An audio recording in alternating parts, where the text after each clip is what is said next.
Extensive research into political assassinations and abuses of power in this country. The program relates the news of the week to emerging evidence about the conspiracy which allegedly maintains by force its control over the legislative, executive, and judicial processes in America. And now, Mae Brussell. Good afternoon. This is Mae Brussell. It's Dialogue Conspiracy, and this is number 274, June the 20th, 1977. I'm going to be talking the entire program today on the escape, or the so-called escape. It was a little brief interlude that James Earl Ray had from the penitentiary, and I'll be talking about that for as much time as we have. I have enough material here maybe for continuation next week, but we'll get into that. Before I do that, I want to tell you that I am able now to mass produce these tapes, and it's going to work out very well. Dialogue Conspiracy is put on cassettes, 2 shows on each cassette back to back. And if you're interested in getting duplicates of these shows or lists of some of the past shows that you can get, you can write me a letter and I'll enclose the information. Last week I had Dr. Edward Simpson Callas with me. He was Sirhan psychologist at San Quentin. And the tape on the back of that, the June 6th tape, is one on Sirhan and the government techniques of erasing memory through Army and CIA technology. And this tape is available. I have one with Wayne Cook on the water conspiracy, and of course the Mormon Church, the laser weapons, Dialogue Conspiracy on Permindex, on Ian Fleming, the one on Malcolm X. I have a list of many of the shows, about 20 or 30 now, that are available, and you can order whichever ones you want. And I get them duplicated at cost, and we can duplicate quite a few easily. It's no hardship now. I was never able to do this before. I never really made the big effort, but I've got so much mail on the subject that I am getting these tapes out for you. And if you write to me with an enclosed, put a addressed envelope enclosed of your letter and tell me if you want a list of the shows, and I'll get it to you, and then you can write to me. My home address is better because I only come in here once a week for the mail. Well, this past week, James Earl Ray was brought back to prison Monday of this week. He was out for approximately 54 hours. I had said all along that I believed from the time he left the penitentiary in Tennessee that he was not dead. I think I was the only researcher in the country that felt that he wasn't let out for the excuse to kill him. I think that the contacts of James Earl Ray are too important in terms of espionage and his links to people high up in the government, even more important than George de Mohrenschildt, who was murdered before he could become a witness about the Kennedy assassination with the House Select Committee that's in progress now. There are some famous escapes that I have books about at home that I've been studying seriously and looking at the evidence of these escapes. There's a new book out that just came. It's on the shelves right now in the bookstores on John Wilkes Booth, the assassination of Abraham Lincoln, claiming that there's some pretty hard evidence that he was taken to India. There's another book I have in my library. There's several on Amelia Earhart, that she did not die in an airplane crash and was not killed by the Japanese during the war, but is living in New Jersey under another name. There's an excellent book out now about Bruno Hauptmann and the murder of the Lindbergh baby, the kidnapping and murder of the baby. And the person that murdered that baby went on to Germany, died in Germany, and Bruno Hauptmann was given the death penalty and died and was innocent all the time. My research seems to indicate, this is a shocker, and I've said it before in Dialogue Conspiracy, that Lee Harvey Oswald, there's a chance that he was flown to Brazil. I was told once, and the sources, of course, aren't available in documents, from Texas to Baton Rouge to Brazil, and I believe that there's a chance that Lee Harvey Oswald's double was killed and buried in Texas. And, of course, I just finished reading the book, The File on the Tsar, where the Tsar, the Tsarina, and their daughters and son were taken out of Russia and were not killed for historical purposes and propaganda. We were led to believe that they were slaughtered in a basement at the time of the Russian Revolution. Actually, they went on to live, and there's good evidence that one of the daughters, Anastasia, is in fact living in the East, and there's a lot of people doing physical checks on her ears and voice and facial figurement of her face, and there's reason to believe that a lot of documentation was suppressed on that. I believe that James Earl Ray was meant to escape. I was told through various sources, again, pretty confirmed documents, not published, but stating the links of the Martin Luther King assassination to the two Kennedy assassinations, and that James Earl Ray was supposed to have been funded by Permindex. I've mentioned that organization before, with their money coming out of Credit Suisse Bank in Switzerland that was later moved to Rhodesia. And I once heard, or it was printed in this document, or the word was going around there was $1 million waiting for him if he ever got out of prison. And I believe that there's a very good chance that if James Earl Ray builds up a profile of escape attempts, the mole they're calling him now, that if he has 8 or 9 or 10 escape attempts, in quotes, then 11 will be successful, and the prison officials will say, look, we couldn't hold him, you didn't want him in maximum security, we put him with the general population. And I sincerely believe that James Earl Ray will be allowed to leave the country someday, and there was a very good chance he could have left here at this time last week and been brought back because there was clamor for the case to be investigated. There were headlines all around the country, more aware of the circumstances now than they ever were in the past, conspiracies or assassinations. One headline from Cleveland said, Congressmen fear Ray was kidnapped. Another one from the Washington Post says, the Hill Assassination Unit will probe Ray's escape, how he got out of prison. New York Times had a large article, The Blacks See a Plot in the Escape of Ray. A headline in the Washington Post, Ray's escape raises the question, why was it so easy? Another one, the San Francisco Examiner and Chronicle, the escape or an abduction by conspirators with a question mark. The Washington Post again had a full half-page article, the entire page, June 12th, on Sunday, June 12th. Ray, in May interview, insists he's innocent of murder. It wouldn't make sense, it defies logic that a man who has national attention, who's doing international television, national television, who has spent many hours with the committee in Washington investigating the Martin Luther King assassination, who says that he was innocent of a murder and therefore would be able to get a new trial based on physical evidence, doesn't make sense that he would try to escape and jeopardize his life or the chance of being shot, particularly when he was with other men that were in the prison for being dangerous, and that therefore the prison officials would have a good reason to shoot at them because the past record of these other men. If he's going to escape, he would escape alone, and the big numbers that went with him, I believe, were diversionary. The first thing that James Earl Ray was asked when he was found hiding in the bushes was by a prison guard, Joe Chapman, who handled these dogs, who said, "Are you all right?" And James Earl Ray said, "I'm okay." And he was not found by the FBI, he was not found by the National Guardsmen, he was found by a prison guard. The same officials that allowed him to go over the wall were the ones that brought him in. And while the newspapers said that James Earl Ray was wet and sandy, they also said that he was no more wet and no sandier or dirtier than the guard that brought him in. They were both equally wet. When he was arrested or picked up by the guard, he had in his pocket a state highway map, and he had $290, $80 wrapped in one special wad and the other remaining in another place. And all the inmates in those prisons are allowed a maximum of $70 cash. It's interesting that he had $290 and a state highway map on him. Now the prison surroundings, we were told, were perilous. The Brushy Mountain State Prison, that's interesting. I love the use of names of places. This is Brushy Mountain State Prison, Tennessee, and the warden's name was Stony Lane. Stony Lane runs Brushy Mountain State Prison. The prison has a 14-foot wall that these men got over with a ladder with a hook on it. There are men in the towers that are instructed to shoot if anybody gets within 10 feet of that wall. The prison is blocked in on 3 sides with allegedly no place to go. And right away they said these men will be caught because they just don't know the territory.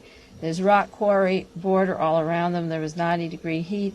The mountains were steep. There was heavy undergrowth. It was riddled with rattlesnakes and copperheads. The escapees get tired after 50 hours and allegedly lose their reason and are easier to catch. We read in the newspapers about sharp thickets in the brush, that everything in the area is almost impassable. There's nothing to eat but berries. and as I say, poisonous snakes, bugs, mosquitoes, and there's supposed to be strange noises in the mountains that make the men scared to sleep at night. It's not an easy thing to be an escaped convict in the Tennessee mountains around the Brush Mountain State Prison, is a quotation from the San Francisco Chronicle. The elevated mountains go as high as 2,900 feet with broken limestone rocks, and walking is difficult. They have 100-foot drops at night, so they can't walk at night or run, and there's abandoned mine shafts. Now, given the terrain and given the kind of ammunition or forces that were out after James Earl Ray, there were bloodhounds, there were helicopters, there were 200 to 300 National Guard. The accounts varied from 150 up to 300. There were 150 FBI agents on the case. The bloodhounds were on their set. 50 reinforcements were brought in. They started with a 5 to 10 mile radius and then 25 miles, and felt the fugitives were fenced in. They had special helicopters with infrared heat sensors that detect body heat, and they could hear convicts breathing or sleeping. There are 125 correctional officers, 10 highway patrolmen, FBI men on the scene. Well, given the terrain and given the kind of force of special military SWAT teams that were out after them, where would you suppose that these men were picked up that made the great escape? The last person to go over the wall after the six escaped was shot just casually in the leg. He wasn't hurt. When the guards finally caught on after 10 or 15 minutes that these men had gone over the wall, it was supposed to be this time lapse. 6 got over the wall and 1 was shot. He's back in the prison. It was in his leg or arm, and it wasn't a serious shot. It stopped him. And, of course, he yelled, "James Earl Ray is out, he's out," which is hardly the thing you do. Prisoners don't snitch on each other or last very long. And here was the most famous man inside the prisons of the United States of America right now, with national and international TV coverage and congressional committees seeing him. And the man who has stopped announces who has escaped, identical to Tanya Hurst standing in front of a camera at the Hibernian Bank and saying, "I'm Tanya," and introducing herself. This event got a lot of headlines in the news media, and it started out with this man saying immediately, "James Earl Ray is out." Well, that was 1 down and 6 to go. With that terrain and the story of how dangerous it was outside the prison, once you got over the wall, where do you think the men were found? In case you haven't read, the national newspapers have passed it over. Larry Hacker, one of the men that escaped with James Earl Ray, was found inside of a church. The searchers flushed Hacker out of a stream on the far side of Brushy Mountain, tracked him to a wayside church 10 miles from the prison. They found him hiding inside the church. This is according to Newsweek this last June. How did he get in the church? How did he get away from the terrain? I remember the shooting of Officer Tippit in Texas. John Kennedy was killed, and the men that shot Officer Tippit did hide in a church a block down and were flown out of town the next day, and Lee Harvey Oswald became the patsy for that shooting. Well, David Lee Powell is another gentleman that escaped with James Earl Ray, and he was 8 miles from the prison, and he was thought by lawmen to be moving slowly and deliberately. I'm reading this from Newsweek too, across a wooded mountain, and he was discovered across a field 8 miles west. There was a football field which the prisoners shared with a little league in the town, and this field was right outside the prison, and David Lee Powell was strolling across a field in the open, which is hardly what a prisoner does. If he wants to hide, he stays at least close to the bushes and not in an open field. Powell and 2 others were on their way to Highway 62. They were just about the edge of 62, and they were entering Frozen Head State Park at the time that they were picked up.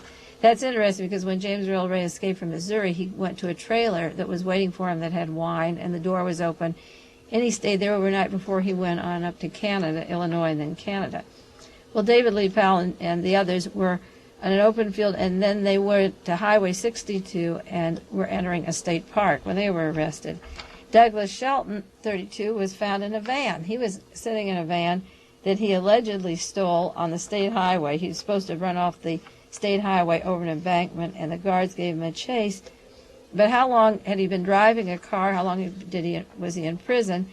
Is it interesting that one was in a church and several were at the state park, and another prisoner was on the highway driving a van when he was picked up.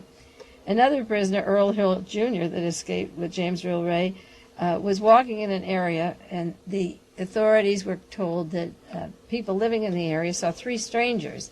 It was a residential area, and two men were seen with Hill, and they went on and weren't captured, and these people were near a mining camp. Not in the bushes with the rattlesnakes at all, but in the mining camp. And I think that's interesting that people in town saw them and called the authorities. Another one, Donald Ray Kaler, was found. They said that they thought he'd take full flight, that James Earl Ray would play hide and seek, and that he would take a straight line. How the officials would know which way these men were going to escape, I don't know, but the story was that Kaler would take a straight line, and he was found nearby Oak Ridge. And I think that's interesting because that's one place that I think James Earl Ray could have been taken in a car, like one of these men had a van. Oak Ridge, Tennessee is a military establishment where you need security clearance to go into it, and I've said many, many times on Dialogue Conspiracy that the Defense Industry Security Command was behind these conspiracies, and that these agents could take him to Oak Ridge, Tennessee, where you need security clearances, and nobody would know, and he might have been taken there, or even as far out of the country as Guatemala. The warden thought he was in Guatemala, and how he got that insight, I don't know, if the terrain was so dangerous. But one of the prisoners was found near Oak Ridge, near the military installations, and that leaves James Earl Ray, who was the only prisoner found in the bushes, not by the FBI or the National Guard. And I think that's very interesting that of all the prisoners that got out, one in a church, one in a van, several by a national park, over by Highway 62 near Oak Ridge military installations, when they brought in James Earl Ray, he was wet, but he was no wetter than the guards, and he could have been put there. The actual tactics of the escape were interesting. I'll mention them briefly, maybe have time to go into them in detail later. The warden was away in Corpus Christi, Texas, and that city is not separate from research that Joe Cooper did on the escape of Lee Harvey Oswald and the planning of the assassination of John Kennedy. I don't think he went. Cooper is a writer who was murdered shortly after he published his articles in the National Tatler. I believe he mentioned Corpus Christi, and he had mentioned Baton Rouge and the connections in the South. The warden was in Texas, and nobody yet has asked what he was doing in Texas at the time that James Earl Ray escaped. But he did admit that James Earl Ray had to have help to get out of that prison, where he is the warden, that he had to have some kind of help. And it just happened that this was the first vacation of the warden in 5 years. No guards were guarding the perimeter or the outside of the prison. This is New York Times, June the 16th. It says, added to the apparent laxity inside the prison and on the tower, there were no guards patrolling the outside perimeter. So when the men leaped to their freedom and raced into the dense woods, they were protected from the guards inside and in the towers. Now, what I believe happened was that by not having any guards on the outside of the perimeter, once the men jumped the wall, they went out around the side of the prison and out the front where the parking lot is, and then down the streets to wherever they had to go, and they were selectively arrested at certain days or time periods that would have allowed James Earl Ray to escape if there hadn't been so much clamor that the prison was going to be investigated on how he got out in the first place. The prison official intelligence network completely failed for one of the few times that the prison has had no advance warning, and this wasn't one prisoner escaping where it was in his head to escape. This involved an altercation on the yard of at least 200 people of the prison population that knew what was happening, and yet the prison officials say that their network failed. The grapevine inside the prison usually leaks something that gets to the warden or the officials, and large numbers of people were in on this plan, and there's no way that so many people, hundreds of them, could fake an altercation and not be promised for the faking of it without the officials knowing about it, having 7 people construct a ladder and get over a wall. The equipment was complicated. There were pipes taken out of the plumbing office. There were diversionary tactics out in the yard. A ladder was placed 200 yards from the guard tower. It was kept there. Imagine a 10-foot ladder with hooks that goes over it for 7 people to get over the wall, 6 successfully, and then 1 was discovered. But the diversionary tactics included a man pretending he had a broken leg in the yard, and everybody looked in that direction. those diversionary tactics work. I know they do. When we went to see the Beatles concert at Candlestick Park, we were watching them on the field, and there was a lot of clamor for them and attention. And right in front of everybody, right in the front of the field, a woman jumped over the side of the fence, and four people there two took her hands and two took her legs, and they started swinging her. And everybody was yelling because we thought they were brutalizing this woman, who had jumped over the railing there. And by the time they got her off the field and everybody looked up, the Beatles were gone completely, and by that time they were on the highway and away from Candlestick Park. I saw it myself, and it was really a phenomenon. And it's this kind of action in the prison yard that took place where a prisoner pretended to break his leg, and I'm sure that that prisoner will never be punished or asked why he faked it. The one prison tower that is used for emergencies or any type of escape plans was empty. It was unguarded at the time of the escape, and that's the tower nearest to where the escape was planned. As I said, there was the diversionary there and the distraction of the guards. Why did James Earl Ray choose this group of people to go with? One was his cellmate that he knew very well, Earl Hill Jr., who was serving a life sentence. But the other five were people that he didn't know hardly at all. They all had records of violence. There was more chance of his being shot if he went with them. He kept apart from these criminals. He kept mostly to himself and studied law books.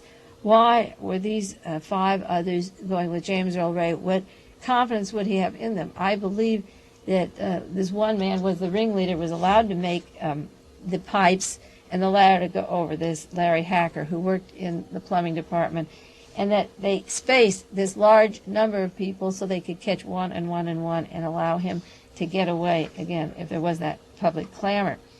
The escape procedures involved making water pipes, hooking them over a ladder. With a ladder they made that wall was 2 feet thick. The wall they had to get over was 14 feet high, and the wires there carried 2,300 volts of electricity with guards in the towers. But it's very interesting that the one tower that was next to the, one man was out in the tower next to that. The guardsman was reading a book, and he didn't notice anything happening. His name is Floyd Hooks. He's the tower closest to James Earl Ray. He's been fired for negligence. And of course, the prison said, I don't want you to think, the officials said, that we're looking for a scapegoat. That's according to Murray Henderson, the corrections commissioner. But Mr. Floyd Hooks has been fired. He guarded the tower closest to the wall that they scaled, and he was reading a book and not paying any attention. And he said he was just looking at the yard and looking the other way. The evidence is overwhelming. He was looking the other way. And 7 men went over the wall. The 7th was shot by another man a distance away who saw it. The man the closest didn't see it. And tower number 3, 175 yards away, did fire at Jerry Ward, who fell down and was taken to the hospital. But the tower for the emergency use was not being used, and the other tower was not used, and he was reading a book. So for all purposes, they didn't even need a tower at that time. The electric voltage was off that night. They had no shocks, climbing through 14 inches, getting their body on top of a 14-foot wall and sliding 14 inches under this electric voltage that would have electrocuted them. The electric voltage was off very safely, and they haven't accounted why. The wires were cut. The 2,300 volts of electricity did not go through them, and so their bodies couldn't pass through 14 inches. They're spacing that wall, climbing up and going under. The thing is, the voltage was cut. There was no problem. Another part of the wall had no voltage if it had been on and the wires weren't cut. They called it winter erosion. Part of the corner was taken off, and they claimed that the strong snow and rain in the winter caused a piece of the concrete to recess, so bodies could slide through that corner where the electricity wouldn't touch them. Now, this is a maximum security prison where there's one corner, and in this one corner the wire stops, and this is where the prisoners could squeeze out without too much difficulty. But I doubt if James Earl Ray and 6 other men could get on top of a 14-foot tower, or wall rather, to see a corner was out. Another factor was that the telephone wires were dead. This happened at the White House at the time John Kennedy was killed. The switchboards of the White House were cut for a while. At the moment of the escape, all the telephones went dead in the prison for 6 to 7 miles around. They couldn't call the neighbors, they couldn't ring bells of escape, and that gave that much time for these men to get into cars or get around the side of a building and get away. At the end of the week, the prison officials still weren't sure what caused the phones to go dead at that critical moment. They tried to cover it up by saying that after the escape, so many people called in about the escape to find out what was happening that the telephone lines got blocked. But the truth is that the assistant warden named Clayton Davis couldn't use the telephones at the prison. He had to send a car 6 miles down the road to report the escape to the sheriff in Warburg, Tennessee. And then the local roads were cut off. But by the time he went 6 miles down the road, these men could go 6 miles in another direction. They could go in many directions, get into these churches or out in the periphery where they were supposed to be, because they had that much time advanced. The phones were off. The prison officials then needed 45 minutes to organize a full-scale search. They said it took them 45 minutes with all the telephones off to communicate with each other. The New York Times said prison officials rushed to the telephone to broadcast an alert. 6 others scurried off into the dense woods. As they did, none of the telephones worked. "I didn't have a telephone for an hour and a half," said Deputy Warden Davis. "I had to send a man 6 miles to report the escape." Davis was alerted by a radio. The state officials in Nashville said the phone system is an independent cooperative operated by the Highland Telephone Cooperative, and therefore this telephone company was off at the time that the men escaped, and that gave them a little lead to get out of the country. As I say, the warden thought that James Earl Ray could have been in Guatemala, and how he thinks he could have done that, going over that high wall with all those snakes and brush. It's hard to conceive unless he knew that he could walk around the periphery and the guards weren't there. The telephones were out that night, and the inconveniencing, as I say, gave a good delay. The wires were cut, and there's been no explanation yet on who cut the wires for the high voltage. When asked Sunday why the high voltage wires hadn't been extended the length of the wall, the directors of the search for Ray theorized that the mountain had been moved or eroded in the south, and these walls were hard and had chipped off with the winter weather. They said that the area was hard on it, the climate was hard on it, and the corner was off, and that's all they could account for at that part of the wall. And they found no evidence that the high voltage current was off during the escape, but they never interviewed the person who said it was. There was a gentleman who claimed that the high voltage was cut off at the time of the escape, and the Tennessee Corrections Commissioner Murray Henderson and Public Safety Commissioner Joel Plummer never interviewed the man who said the wire was cut. Their excuse was that you'd have to interview 100 trustees to find out which one said it, and that's not a good source of information. So they're not interviewing the various persons because they're employed by the prison. And one of them said that the voltage was cut and severed, and they're trying to discredit this person and not even call him in as a witness. Well, if something is this carefully conceived that even the warden thinks that James Earl Ray could get to Guatemala in that time period, what is the meaning of this event now? What is the historical meaning, given the physical evidence that these people actually were in strange places and not in the brushes? What is the evidence of who gains and who loses?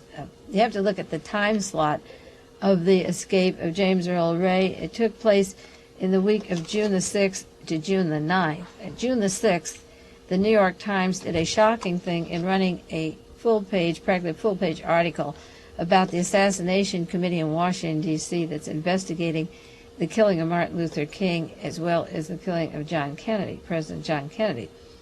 And the committee's only been formed since March.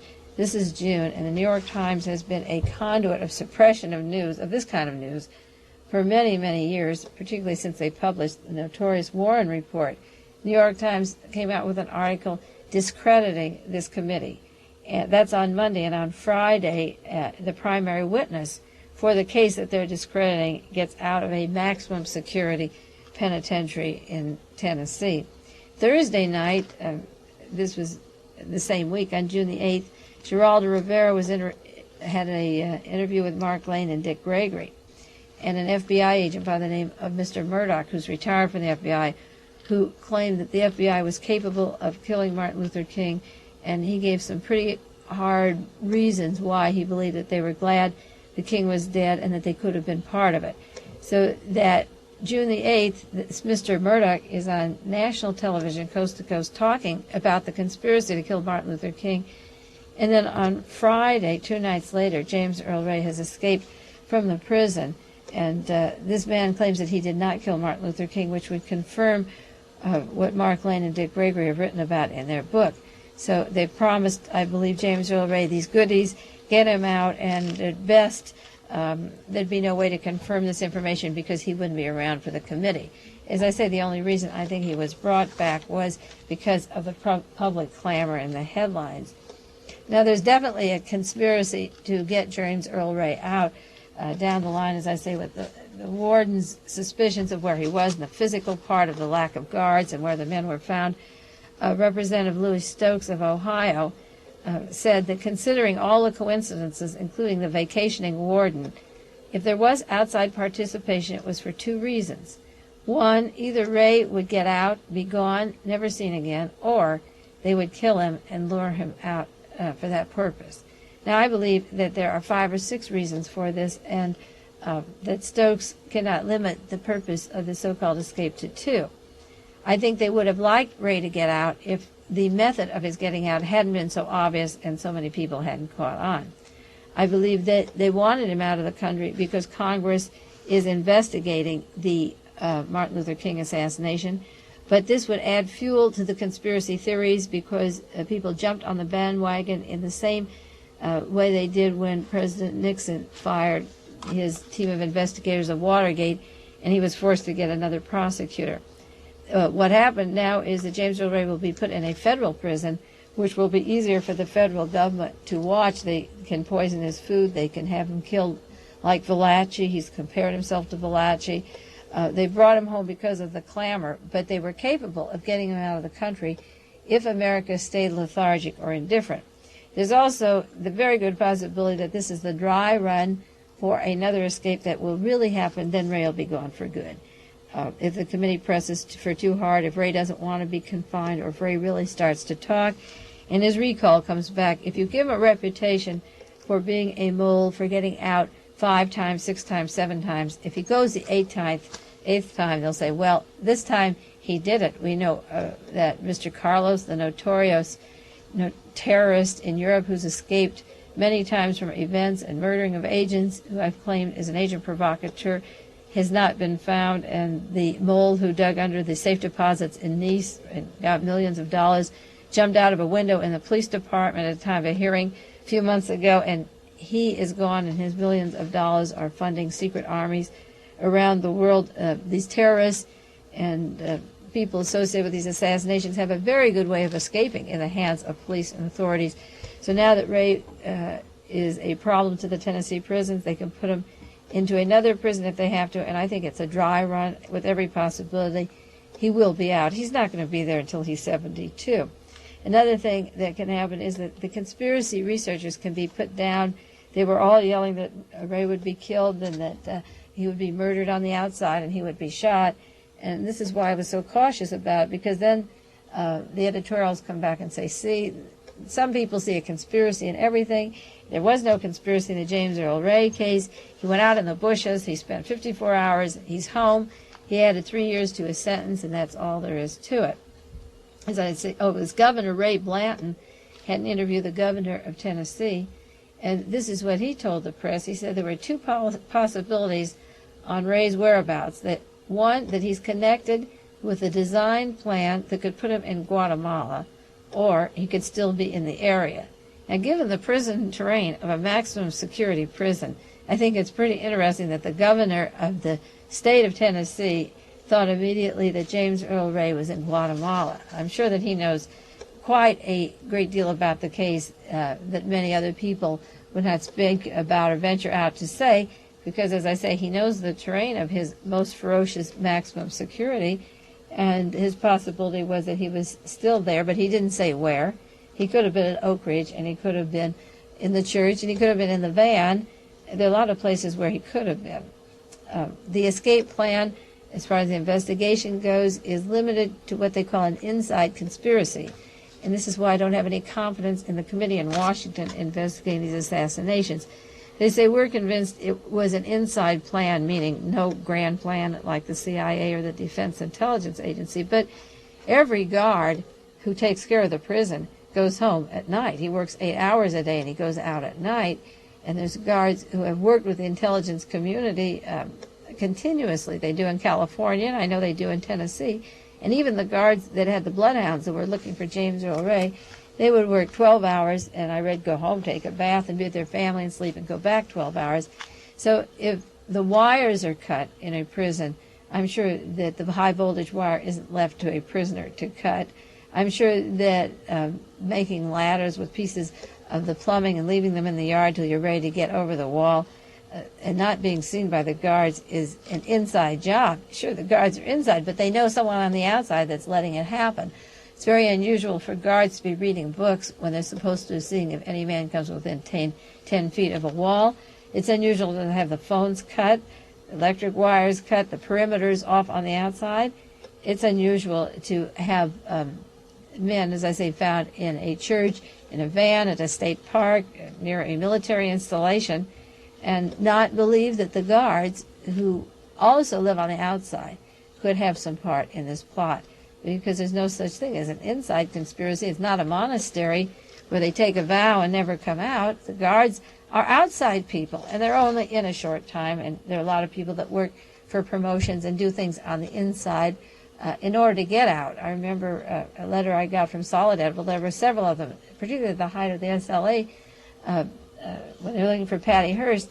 And I met one gentleman there in solitary wing at Soledad who was in a cell next to Robert Hyde when I was visiting him, who was offered a chance to escape if he would kill somebody. 4 officials in California once he was on the outside, and they would never bring him in afterwards. They were allowed to escape if they would do a favor. And the same way with these men who have a life sentence at Tennessee, if they go out for a short time and they're told that that they're part of a plan to let James Earl Ray escape, and then their years will be dropped or they'll get certain benefits in prison. It can happen that way. It happens in the prisons I've studied, and there's no reason it couldn't happen there. Another event that happened was that each generation, which is every 7 or 10 years now, it's not as long a gap as it used to be, gets brainwashed with headlines to reinforce the original lies. James Earl Ray has given interviews saying where he was when Martin Luther King was killed, who was in the room at the Lorraine Motel, how his fingerprints got on the rifle, but he didn't shoot the rifle, how he got his money. He has told this congressional committees and for articles and for books, yet the minute this escape attempt took place, the Sunday New York Times had a headline, Ray, the confessed killer of Reverend Martin Luther King, is out, escaped. Thursday, the San Francisco Chronicle has an article, The Making of an Assassin, part of a book by Mr. McMillan that we may go into. The Salt Lake Tribune has a headline, Ray, the convicted assassin of Dr. Martin Luther King, escapes. The San Francisco Chronicle again, Ray, the convicted killer. The New York Times, James Earl Ray, wanted for the murder of Reverend Martin Luther King, was captured in London. The Chronicle, King's assassin gets loose. So you multiply the major media, has headlines in all the papers, the confessed killer, the making of the assassin, the convicted assassin, the convicted killer, the murderer of Martin Luther King, King's assassin. They reword it 100 ways, but always getting back to the fact that he did this crime when James Earl Ray says he didn't, and he told Judge Battle he didn't at the time that Percy Foreman told him that he had to plead guilty. His attorney, Percy Foreman, who's represented the CIA in many cases, never once asked James Earl Ray, did you kill Martin Luther King? He told him to plead guilty. There was no trial. And Percy Foreman is interviewed by the news when James Earl Ray, in quotes, escaped. We get the same media brainwashing of William Bradford Huey, George McMillan, the New York Times, Percy Foreman, over and over again, the same rehashed story. At the time that the Congressional Committee is trying to get at the heart of this matter, and hundreds of researchers around the country are working on the statistics and facts of this murder, the media is brainwashing and using it as a tool to reinforce the original story. George McMillan wrote a new book called The Making of an Assassin, about James Earl Ray, and of course, as soon as the escape attempt took off last week. 5 reprints of his book. Excerpts were in the newspapers on the West Coast, East Coast. And James Earl Ray said that George McMillan is lying. He doesn't tell the truth. He lies in his book. But that doesn't matter. McMillan gets the headlines. And they don't tell you that George McMillan is the brother of Priscilla Johnson, who's worked with the CIA, with Marina Oswald, with Svetlana Stalin, that when she was brought to this country, she stayed at their home in Long Island, that it's a CIA family, and that they're distorting the media. The CIA is still in the media, distorting the truth.